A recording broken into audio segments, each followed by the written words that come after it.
All right, so I've been playing the Elementalist for quite a while now. I think I started maining it back in the End of Dragons when the Catalyst was released, and I've learned a thing or two since playing that, and I've died a lot. And there are some things that I wish to share with you guys that have helped me along with my growth as an Elementalist main, and hopefully you guys can find some use in that. Make sure to like the video and subscribe to the channel for more Guild Wars 2 and Guild Wars Reforged content. All right, so first thing, without a doubt, and again, I would say this is kind of broad for all classes, but something that is key for the Elementalist is key binding. Key binding your attunements specifically is critical to your success as an Elementalist. Now, you can put your key bindings to whatever you want to. For me, I use the shift 1 through 3 and then shift Q as my 4 attunements.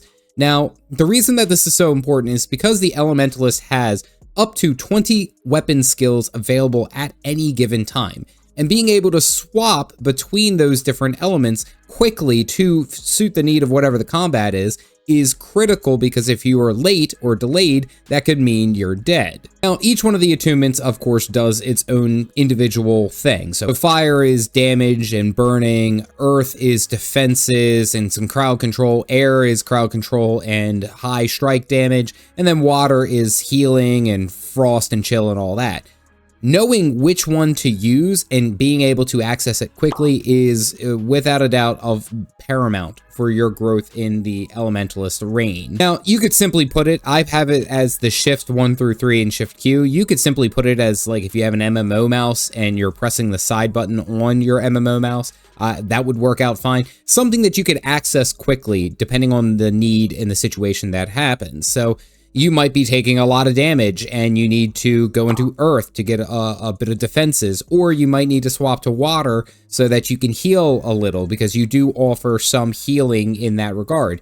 It kind of works in that sense of being able to juxtapose depending on whatever situation you are facing. Now, that is simple, and it actually ends up helping you with other classes, I've found, because when you change the key bindings for your attunements, it changes all of the key bindings for everything else that you have. So once you learn the Elementalist key binding, it kind of makes your other classes, say for example, like a Guardian, using the different virtues, you'll be able to quickly switch and use those just using the same key binding. So once you've learned that muscle memory, it's there and you're good to go. You gotta learn key binding. You have to make sure that you set it up appropriately, because that is drastically going to improve your survivability and your reactiveness to whatever's happening around you. The next tip that I would say is critical for your success in the Elementalist world is going to be auras and combos. So Elementalists have a unique ability to be able to summon auras on demand and also combo quite a few of them given their capabilities. Now, having said that, almost every weapon, for the most part, most of them offer some way to do this,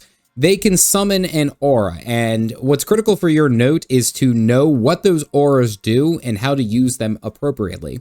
Say, for example, Fire Aura, which burns enemies that hit you and then grant you more might, or Lightning Aura that goes ahead and gives you a protective kind of like stunning shield, so when enemies attack you, they get stunned for a second. And then you can usually transmute, if they're weapon specific, you can transmute those auras to have additional effects. So for example, for the Lightning Aura, you can transmute it and then cause an extra shock and an extra stun on demand. The key to success here is because Elementalists summon a lot of auras, and I mean, even for the supporting-oriented Tempest, that is critical to how they play. So you're putting up Frost Auras, which reduce incoming damage, and then you're applying it to all of your nearby allies. Knowing that, and knowing that that's a mitigating defensive is 100% very important. And then even in the open world, knowing that what those auras can do and how you can use them to your advantage is 100% critical. Now, also, this kind of plays into the idea of knowing what combos there are. And if you are anyone other than the Catalyst Elite Specialization for the Elementalist, you would need to have a combo field. So combo field can be dropped by almost any class. There's a whole bunch of classes that do it. Like Guardians do light combo fields. Elementalists can do like fire. They can do lightning fields, what have you. The little circles on the ground is what you're paying attention to. And then when they are leapt through and there's a leap finisher, so look at your weapon skill, it will generate an aura based off of what that combination is. So if you're jumping through the field, it will generate an aura based off of what that field was that you were jumping through. So if you leap through a fire field, it's going to give you a fire aura.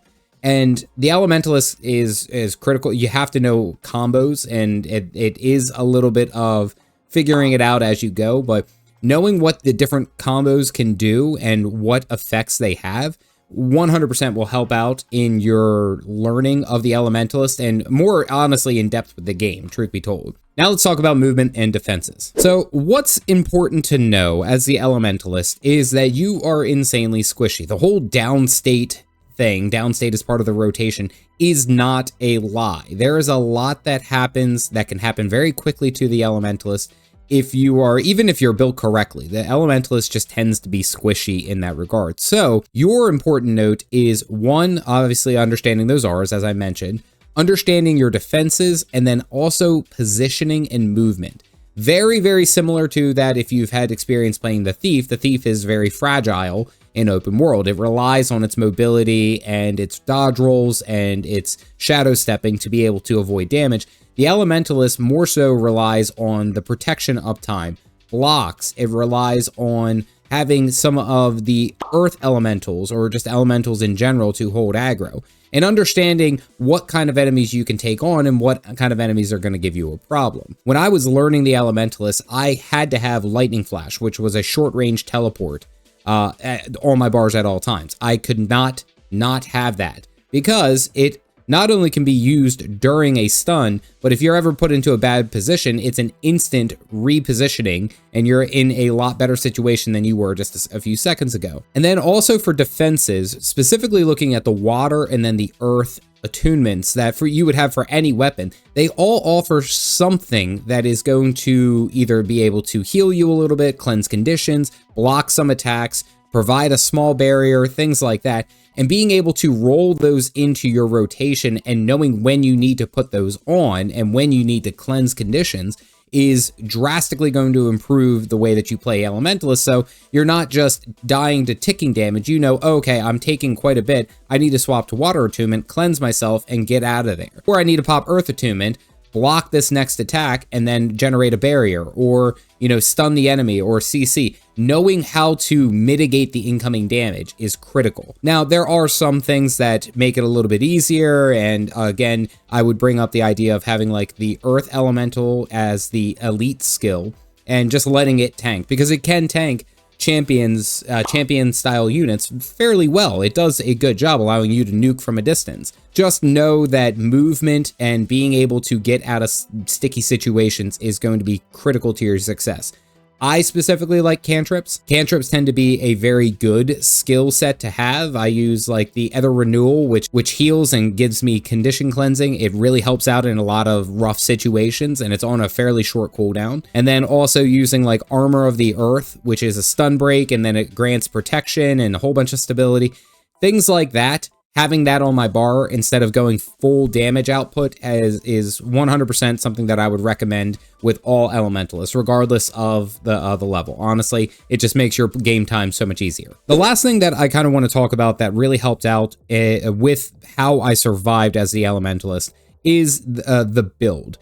Now, the Elementalist has a bunch of different builds that you can go in. It tends to be actually a pretty strong hybrid. It does both good strike damage, but also does good condition damage. And I wouldn't say it does one or the other any better. I like personally, when I'm playing with like the spear, I like to go full power. If I'm using my staff, I like to go full condition damage. So it depends on what kind of weapon that you're using and kind of what strength they have. However, there are some universal truths. One of the first things that I would recommend is the Celestial trait line, because all of the stats that it improves benefits the Elementalist in some way. It adds a little bit of healing power. Okay, we use healing when we use Water Attunement. It offers some concentration, which increases the amount of duration for our boons. We're providing ourselves with a lot of different boons from all of our different attunements. Each one of the things that we do in our builds, even the most power-oriented weapons, are still going to have some form of condition damage, right? So every stat that we have is going to be benefited from this one trait line, and it just makes the open world a heck of a lot easier. I mean, you've probably heard it from a number of places. Celestials, for just about every class can use it in some way to its fullest capabilities. Definitely starting out, I would recommend the Celestials trade line just because it is overall very, very strong and it allows you for some grace while you're trying to learn all the different other aspects for playing the Elementalist. Another thing that I would recommend is to pick a theme as far as what type of Elementalist you want to focus on. So as I mentioned, the Elementalist can be both power damage or condition damage oriented. I typically like to lean into one or the other. So as I've gotten more experience, I've changed my trait lines to be either Berserker or Vipers or Grieving. One of those three typically is where I go because I've gotten comfortable with the movement and being able to deal with enemies. For the most part, your skills and your abilities that you're using are probably going to be a mix of damage and defensive oriented. Because the Elementalist does pack a punch and offers a lot, 20 different weapon skills, you can kind of forego the extra damage skills that you need for your utility skills in favor for going for more protection and defensive options, especially when you're trying to get better at the Elementalist. You can't help anyone, you can't beat anyone if you're in downstate. So yeah, these are just a couple of things that I immediately knew if I were to try to teach someone how to play the Elementalist a little bit better and understand how it moves in Guild Wars 2. And if I missed anything, please let me know down in the comments. If this video did help you, make sure to like the video, make sure to subscribe to the channel. If you are watching this and you've kind of leapfrogged ahead of it and you want to learn more about the basics of the Elementalist, you can click this video here.